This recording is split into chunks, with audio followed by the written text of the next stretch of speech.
amigos? Bienvenidos a Construyendo Leyes, un espacio que nos permite conocer de cerca el trabajo de todas las comisiones de la Asamblea Nacional. Soy Lorena Espinosa y en los próximos 30 minutos revisamos lo más destacado de esta semana. Esta semana, ministros de Gobierno y Defensa expusieron acciones realizadas en materia de seguridad ciudadana. Comisión Ocasional del Paro conoció que durante las manifestaciones de octubre se perdieron más de 800 millones de dólares. Avanza la revisión del articulado de las reformas al Código de la Niñez. La Comisión de Fiscalización avanza con la investigación sobre diversas denuncias. Es así que esta semana recibió a varios ministros quienes explicaron las acciones emprendidas desde sus carteras de Estado sobre diversos temas. En cumplimiento de la resolución aprobada por el Pleno de la Asamblea, la Comisión de Fiscalización recibió a los ministros de Gobierno y de Defensa para que expliquen las acciones emprendidas en materia de seguridad. Esto luego del asesinato de una ciudadana ecuatoriana en los exteriores de un centro comercial en Quito, producido por un extranjero. La reacción de la policía permitió la captura inmediata del responsable de haber cometido este delito y esta persona está puesta a órdenes de la justicia. Insistieron en que para poder contar con un régimen migratorio que permita definir acciones y controles, es fundamental la aprobación de las reformas a la Ley de Movilidad Humana. Hay necesidad de tener una ley y cuando ya se tiene la ley, no se la respeta. Que eso es una característica propia del país, lamentablemente.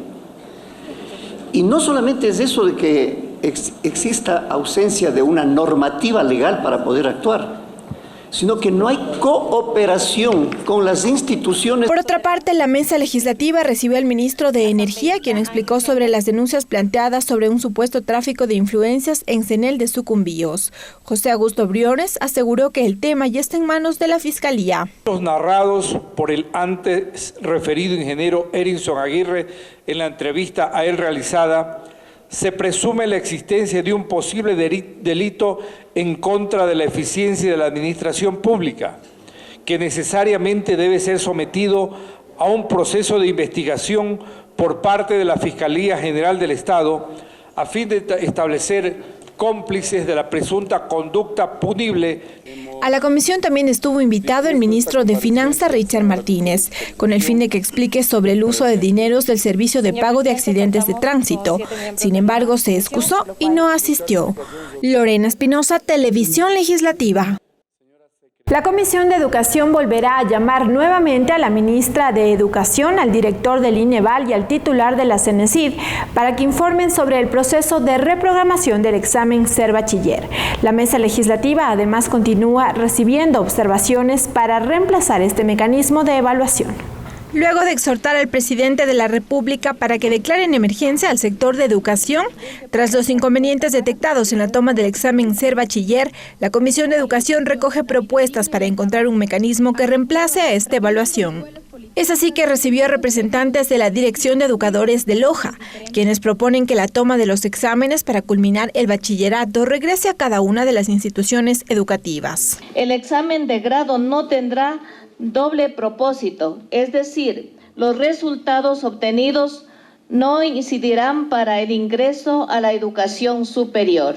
Aseguran que unificar el examen a todos los bachilleres no es justo, debido a las diferentes condiciones en las que se desarrolla la educación en las diferentes zonas del país. Puesto que cada uno se desarrolla en diferentes condiciones. Además de eso, por la inestabilidad que hay en el Ministerio de Educación, no todos los estudiantes ni en todas las instituciones se cumple con el currículo, a veces inclusive habiendo hecho todas las gestiones con toda la responsabilidad de parte de las autoridades y de los docentes, no se puede cumplir con eso por tanta interrupción. Sin embargo, sugieren que el Instituto Nacional de Evaluación Educativa pueda tomar como referencia el examen de grado de los colegios para medir la calidad de la educación. Que eso puede servir para medir cuál es la eficacia escolar dentro de las instituciones y de esa manera posiblemente que el Ministerio de Educación dé los apoyos y dé los estímulos a las instituciones que hagan bien las cosas. A la comisión estaban invitados también la ministra de Educación y el director del INEVAL para que informen sobre el proceso de la reprogramación del examen. Sin embargo, no asistieron ni presentaron sus excusas, acción que fue rechazada por los comisionados. Pero nos llama totalmente la atención, la falta de respuesta por parte de las autoridades. Aquí no podemos simplemente recibir delegaciones sin capacidad de decisión política frente a estos problemas. Es por ello que la Mesa Legislativa aprobó una resolución en la que vuelve a solicitar de manera indelegable la presencia de la ministra de Educación, del director del INEVAL y de la CENESID, y pedir que se paren los exámenes para ingresar a las universidades y para culminar el bachillerato. Lorena Espinosa, Televisión Legislativa. La Comisión de Justicia tiene listo el borrador del informe para primer debate del proyecto de ley de la Defensoría Pública. Sin embargo, existen aspectos como el financiamiento y la creación de la escuela defensorial que aún deben pulirse. Al momento, la Comisión de Justicia de la Asamblea ha sintetizado varios artículos de la propuesta presentada por el Defensor Público. El borrador de informe ya cuenta con cambios, por ejemplo, en lo relacionado a la parte funcional que pasará al Código de la Función Judicial, mientras que los servicios se quedarán en el proyecto de ley para la Defensoría Pública. Franklin Samaniego, integrante de la mesa, explicó.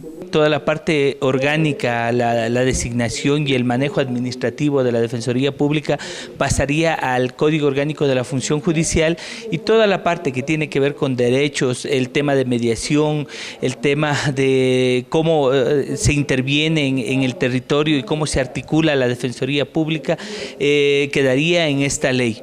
Aún hay aspectos en análisis como es el presupuestario y de personal. El Defensor Público reiteró que esta es una barrera. Con ello también coincidieron los integrantes de la mesa. Sí tenemos un déficit de defensores públicos a nivel nacional de aproximadamente 143 defensores públicos.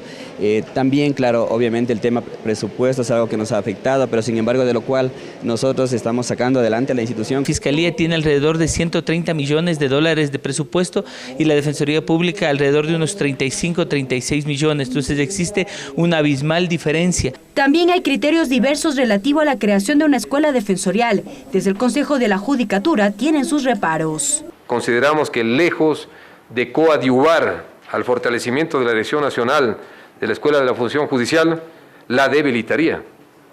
Al limitarla a ser un asesor o coordinador de actividades que le son propias y reiterando además en lo manifestado de carácter privativo. A lo que respondió la Defensoría Pública. Que nosotros podamos estructurar cursos de formación continua y capacitación. Formación inicial, como dije antes, estamos totalmente de acuerdo en que la Escuela de la Función Judicial tiene la privacidad, tiene la potestad privativa. La Comisión de Justicia en los próximos días elaborará el informe para primer debate de esta propuesta, que fue presentada en septiembre del 2019. El proyecto establece directrices jurídicas precisas para prestar asistencia legal integral, garantizar el derecho ciudadano a un eficaz acceso a la justicia y una defensa técnica gratuita. Mariela Logroño, Televisión Legislativa. La Comisión de los Derechos de los Trabajadores recibió en comisión general al representante del Comité de Empresas de Trabajadores del Ministerio de Educación. Allí él expuso su denuncia frente al incumplimiento de un contrato colectivo por más de 5 años. Edwin Salazar, secretario general del Comité de Empresas de Trabajadores del Ministerio de Educación, presentó una denuncia ante la Comisión de los Derechos de los Trabajadores sobre el supuesto incumplimiento de un contrato colectivo que se encuentra prorrogado, razón por la que explicó que desde el 2015 se les adeuda a 866 trabajadores los valores correspondientes a un incremento salarial. El Ministerio de Trabajo emitió el aumento salarial para todo el sector público.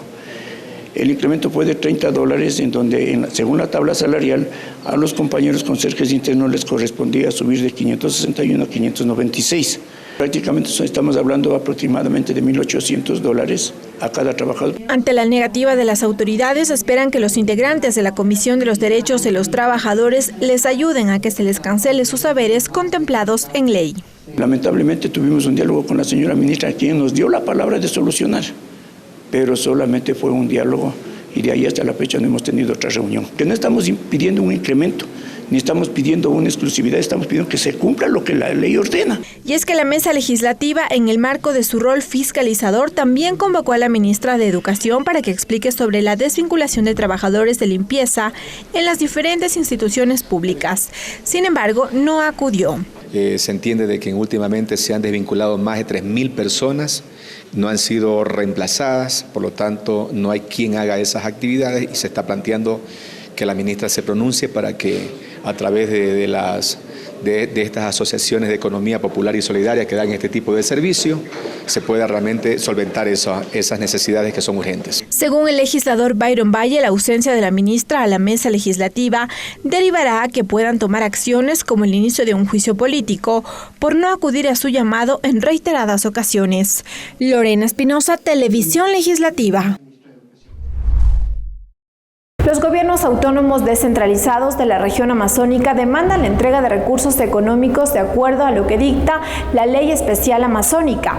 Esta semana la Mesa Legislativa de Biodiversidad llamó a varios ministros de Estado, sin embargo ellos se excusaron. Únicamente acudió la gerente del Banco Central. En la sesión de la Comisión de Biodiversidad de la Asamblea Nacional hubo inconformidad. Los ministros de Finanzas, Richard Martínez, y de Energía, José Augusto, se excusaron de acudir al llamado que les hizo la comisión para que expliquen la entrega de recursos para los gobiernos autónomos descentralizados de la Amazonía, de acuerdo a la ley de la circunscripción territorial amazónica, por lo que aprobaron una resolución planteada por el asambleísta Juan Cárdenas. Que se conmine a los titulares de las diferentes carteras de Estado para que un tiempo perentorio sean convocados bajo apercibimiento de ley y de constitución si no lo hacen. Quien sí acudió fue la gerenta del Banco Central del Ecuador, Verónica Artola, quien detalló el mecanismo de entrega de los recursos. Es como que yo tengo, ¿no es cierto?, en mi cuenta bancaria, yo tengo tantos recursos. Entonces en mi banco yo le digo, haga la transferencia a esta persona o pague los impuestos o pague los servicios básicos, y el banco X no puede decir no. De acuerdo a la ley de la circunscripción especial amazónica, se crea un fondo para el desarrollo, que se financiará con el 4% del precio del barril de petróleo. Tenemos esta cuenta donde se depositan todos estos recursos de manera mensual. Y que hasta el 10 de cada mes, el Banco Central desembolsa esos recursos, dijo. Porque es un sistema electrónico automático que al 10 de cada mes se hace la distribución de los recursos tal como establece el artículo 61 de la ley. Artola presentó una tabla del monto distribuido a cada provincia. En total, 251 millones de dólares en el 2019, señaló. Como les decía, Morona tenemos 52 millones, Sucumbíos 49, Orellana 36, Zamora 36, Napo 33, Pastaza 27, Chimborazo 3, Tungurahua 1 y la Secretaría Técnica 9 millones. Pero el representante de los gobiernos provinciales de la Amazonía, Luis Yugya, cuestionó esas cifras. Y el Estado a los gobiernos descentralizados nos deben alrededor de 160 millones de dólares, que para la Amazonía es un valor demasiado alto. Desde la comisión hubo cuestionamientos a la ausencia de los ministros de Finanzas y Energía para aclarar las cifras. No se descartó una nueva comparecencia. Ricardo Bravo, Televisión Legislativa. La Comisión del Régimen Económico avanza con la construcción del informe para segundo debate de las reformas a la Ley de Contratación Pública. Esta semana recibió los criterios de un experto en la materia. Por unanimidad de 9 votos positivos, la Comisión del Régimen Económico aprobó el informe para segundo debate del proyecto de ley reformatorio a la Ley de Minería, incorporando las 2 observaciones del proponente del proyecto, Patricio Donoso. Eliminar los 2 perversos incisos de 2 artículos que establecen en forma absurda que las empresas estatales, por solo ser estatales, no tengan la obligación de pasar por un proceso licitatorio en la prospección minera, lo cual conlleva a que el ministro del ramo de este o de cualquier otro gobierno tenga una capacidad discrecional sobredimensionada y, por supuesto, en arca abierta hasta el justo peca. Y el último inciso del artículo 40, que dice que las empresas estatales, por solo serlas, no tienen que competir con el resto de empresas en el mundo. La mesa también escuchó a Javier Vizcaíno, experto en contratación pública, asesor e investigador sobre el tema. Él expuso ante la comisión el proyecto de reformas a la Ley de Contratación Pública. El primer nivel es sobre el presupuesto. Vizcaíno indicó que debe existir coherencia entre presupuesto y flujo presupuestario. Entonces, a lo mejor usted hace una planificación para en el mes de abril, que es cuando empieza a haber más dinero, para el mes de abril hacer cierta compra, pero resulta que en el mes de abril no llegó la plata, entonces le posterga para mayo, junio, la planificación empieza en julio, Y en segundo lugar, un plan de flexibilidad. Tiene que haber un plan y como todo plan bien hecho debe tener un ingrediente de flexibilidad, pero no debe ser tan flexible que no haya plan. Finalmente, el control en cuanto al conflicto de intereses. El conflicto de intereses se refiere a cuando la institución, el ente rector, en este caso sería el CERCOP, también es el ente encargado de hacer ciertas contrataciones, por ejemplo, las de convenios marco o las de compras por catálogo. No está bien visto. El asambleísta Patricio Donoso explica la instancia en la que se encuentra este informe para segundo debate de estas reformas. Estamos en los primeros pasos de una ley que es necesario reformarla para que la contratación pública sea mucho más expedita, transparente. El tema de compras públicas, porque el Estado ecuatoriano compra, no tengo el dato exacto, pero por sobre los 400 millones de dólares al año en compras públicas para todas las dependencias. Además, tras la revisión del informe de ejecución presupuestaria del primer semestre de 2019, con 5 votos a favor y 3 abstenciones, los legisladores de la mesa no lo aprobaron. Esperan la comparecencia de un delegado del Ministerio de Economía y Finanzas. Tatiana Sonnenholzner, Televisión Legislativa.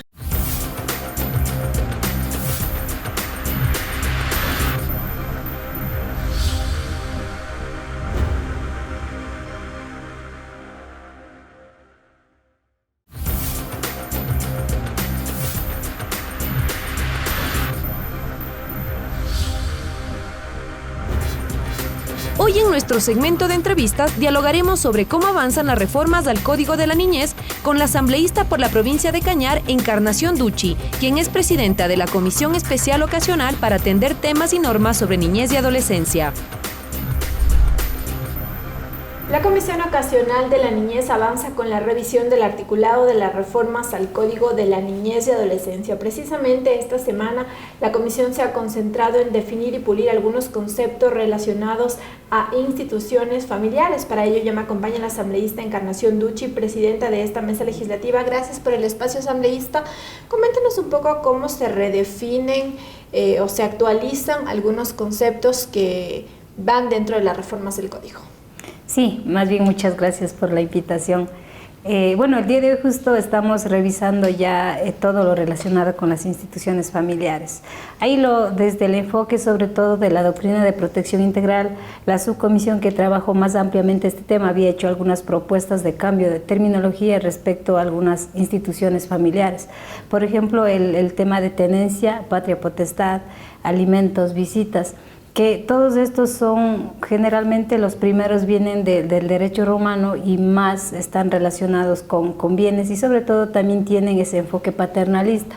Es por ello que más bien la propuesta fue sustituir, por decir, lo que es patria potestad por autoridad parental, pero este tema lo acabamos de debatir y tanto patria potestad y tenencia no lo vamos a cambiar. Eso acaba de resolver la comisión, porque esto ameritaría primero hacer un cambio bien amplio, sobre todo en el Código Civil, y por otro también de pronto el inconveniente que tendrían los administradores de justicia para ir haciendo este cambio trascendental. Es decir, se quedan con el mismo nombre, pero así es, cambia como el concepto. El concepto cambia en sí, lo que hubiésemos querido es de que se haya las condiciones para hacer estos cambios, porque ya no podemos seguir hablando al niño, niña, adolescente como un objeto, sino más bien como un ser, como un sujeto que tiene igualdad de derechos e inclusive mucho más por el hecho de ser niños, niñas y adolescentes.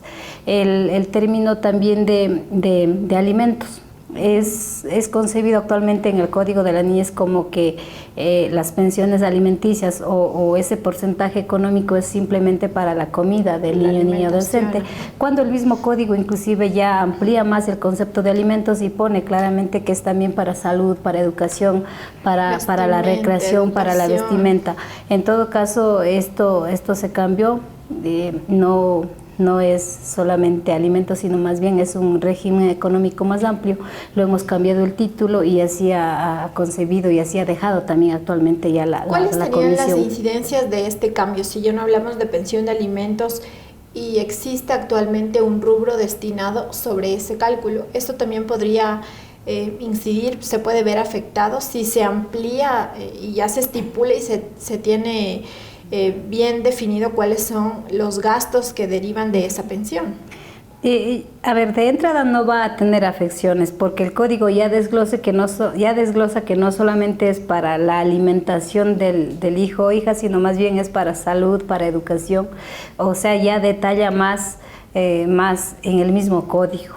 Es por ello que no creo que vaya a tener afecciones directamente ya para que de forma automática se suban, por ejemplo, las pensiones alimenticias, porque eso se basa también ya de acuerdo a la ley y de acuerdo a la tabla mismo que tiene indicadores claros en base a que se fijan las pensiones alimenticias. Entre uno de ellos es pues prácticamente y de entrada la situación y las condiciones económicas del alimentante. Es decir, solamente se cambian los conceptos para lo que iría distribuido ese valor.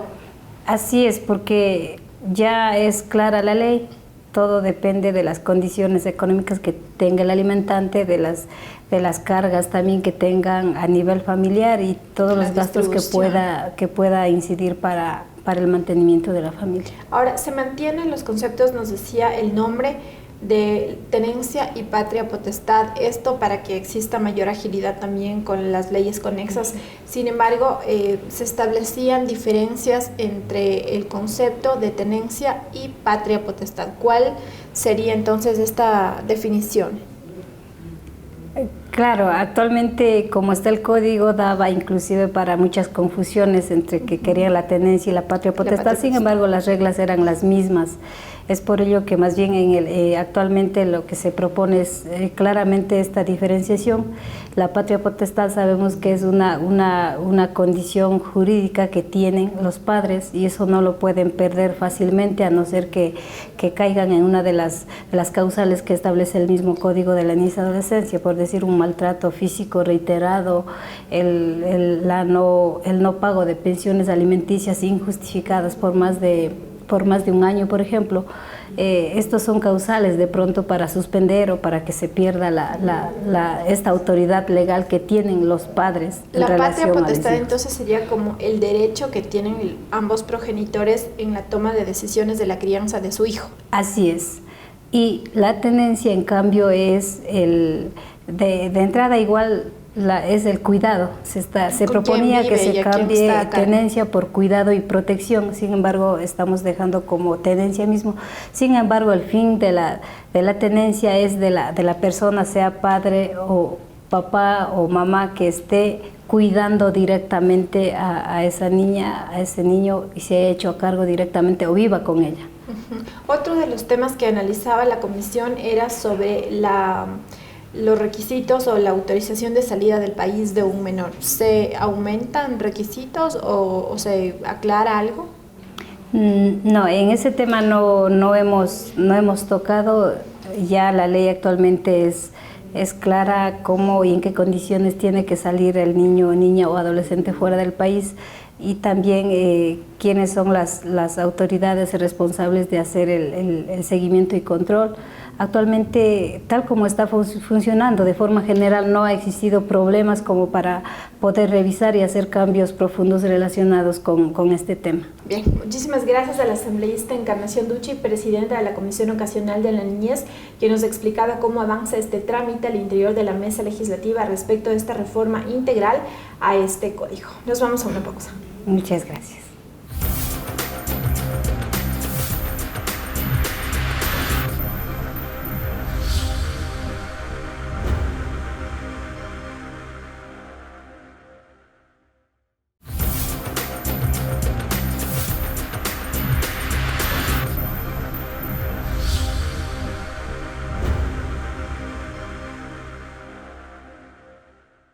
Seguimos con más de Construyendo Leyes y ahora revisamos el trabajo de las comisiones ocasionales. Más de 800 millones de dólares perdió el país durante los 11 días de paro nacional de octubre pasado.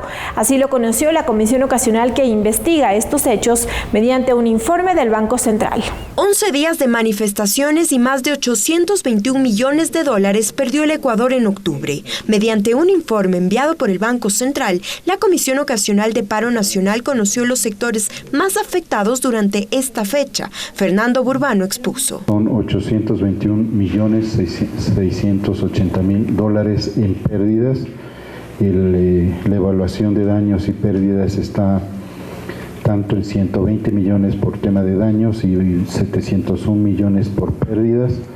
A nivel del sector público son 319 millones y del sector privado 502 millones.